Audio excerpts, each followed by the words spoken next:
Hey, good morning. This is B.R.A.C. Basic Revelations After Conversations, episode 3. So, as I'm heading back home, going back to Georgia after a couple days, spending some time with my family, my wonderful aunt, got a chance to see my mom. Got a chance to hang out with a friend of mine I hadn't seen since high school. And we just were talking about all kinds of different situations and things that come up in conversations between, black people and white people, primarily the naysayers that have a problem when we talk about white privilege, or we talk about white supremacy, or we talk about the fact that there's been systemic oppression applied to black people for 400 years. And it got me to thinking about the fact that every time, I won't say every time, but a lot of times, the naysayers will pop up with, well, what about black on black crime, Sean? Let's talk about that. And it's a deflection. I know what it is. We know what it is. You don't want to talk about the topic at hand, so you deflect to something because you've seen the murders in Chicago, the gang violence goes all the way back, to what we saw really in the 90s with a lot of the East Coast, West Coast gang rivalries, stuff in LA, etc. And so that's always an issue because it deflects away from the topic at hand, which is systemic oppression. But since you want to talk about it, let's talk about it. And look, I'm on a 9-hour road trip by myself. I have had a cup of coffee, a 5-hour energy, and a Slurpee. So I got a little bit of time on my hands and I got a lot of energy. So listen, let's look at statistics first.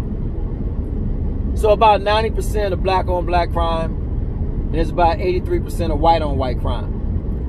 So there's a 7% disparity there between the two. But if you take a look at the sheer numbers, and you take a look at the mere fact that blacks make up about 14% of the population, whites make up over 65-70% of the population. So if you look at it from a disproportionate perspective, understand that crime typically happens, well, especially violent crime, typically happens between people that know each other.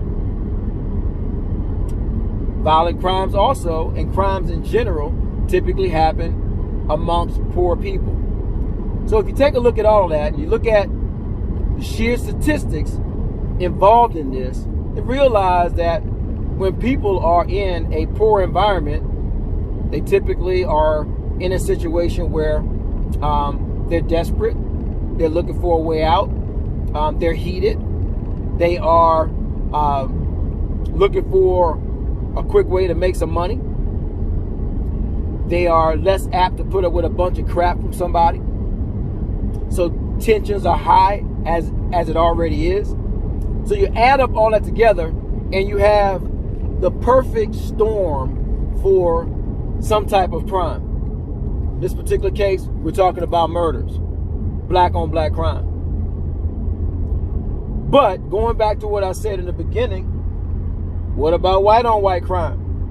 And so when I throw those statistics in front of people, the first thing that comes back is like, well, it's a lot more white people than there are black people. Exactly.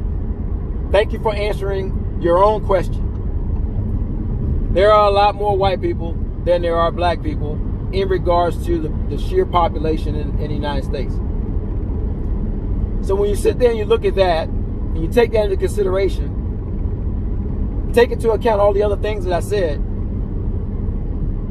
now let's bring it back to the real situation and the real problem at hand. Blacks are the only people that were brought to this country against their own will. It was not a cruise. It was not something that people were excited about doing. It was done against their will. And I heard somebody say something about the Irish the other day. A lady lambasted me in a private message. And let's just get this under an understanding right now. There's a difference between indentured servitude and chattel slavery. I'll leave it at that. I'm not going to sit here and take all this time to educate everybody on all the different aspects of oppression that have occurred. But know that, I believe it was like 13 Irish that were enslaved, or excuse me, they were in jail originally, and that's how that particular situation happened. But let's go back to what I said. We are the only people that were brought to this nation against our own will. Held in slavery for over 250 years. As of right now, it's been over 157 years since slavery ended. Officially. Really 155, where we were actually allowed to be free, in a sense, free-ish, because it wasn't until 1865 that we were really notified. So take that into account. Then you take into account for about 7 to 15 years, free blacks that were able to obtain some land, able to kind of build some wealth after 1865. So you're talking about 1872-ish. From about that time, from that another 8-9 years thereabout, they were starting to get some kind of ground. People were being elected into office in certain places.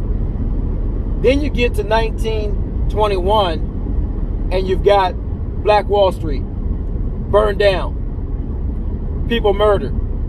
Right now they're saying it's about 300 official, but thermographic, I think it's called thermographic, anyway, thermal imaging is what I meant to say, has shown that there are mass graves in that area.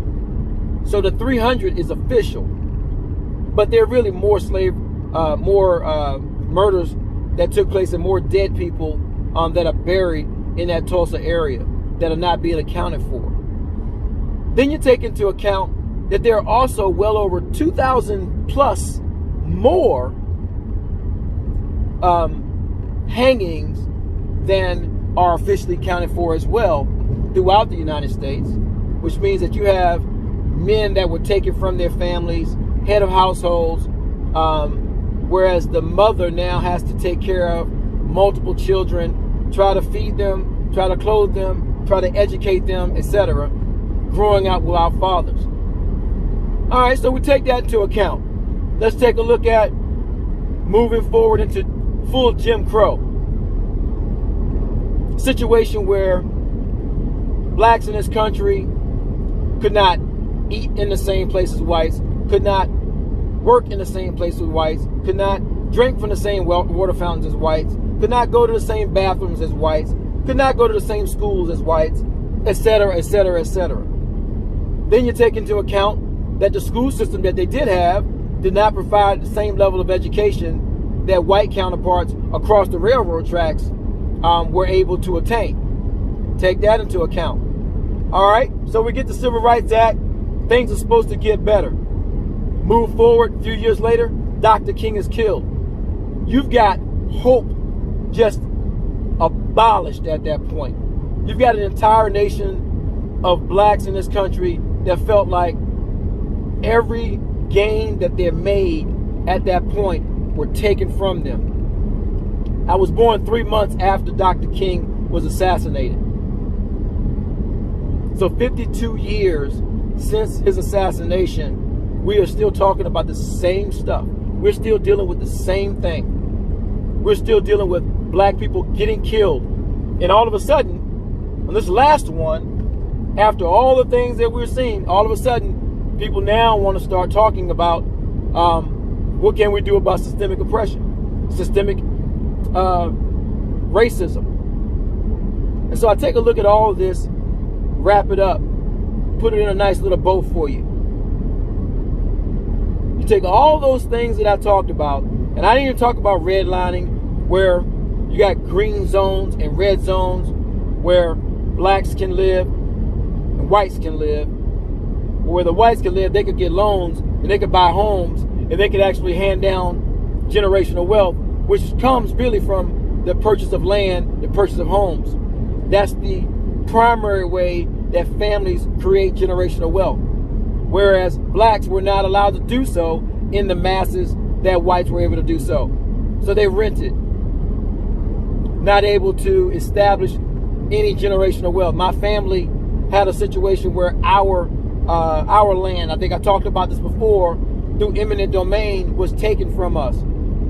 I went by and rode by that land yesterday and took some pictures because I was thinking about the times I had playing on the battleground in Yorktown, Virginia, having fun with my cousins and my friends, my brother, and how that land is now just grown up because they didn't want the tourists to come through and see blacks living in that area during the bicentennial celebration.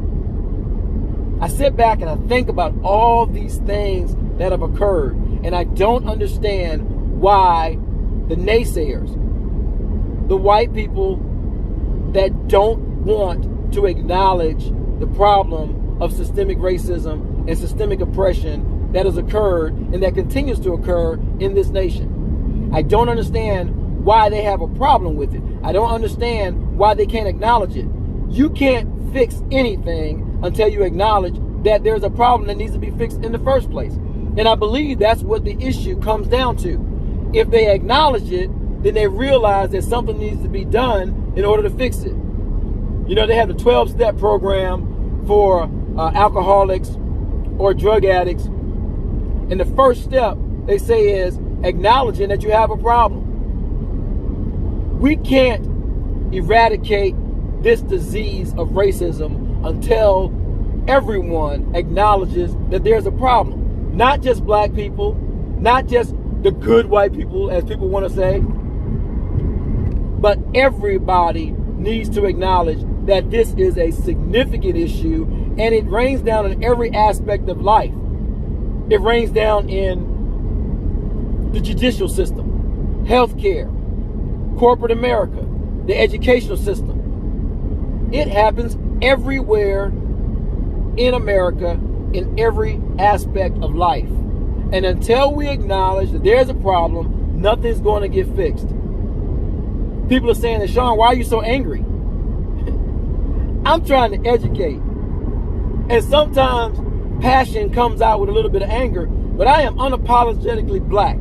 I am unapologetically going to educate every person I possibly can until I leave this earth. My son sent me a picture today and sent me a text and said, Dad, you see what they're doing with the flag in Mississippi? And I was like, yeah, son, progress. We got a long way to go. We have a lot of things that need to get done.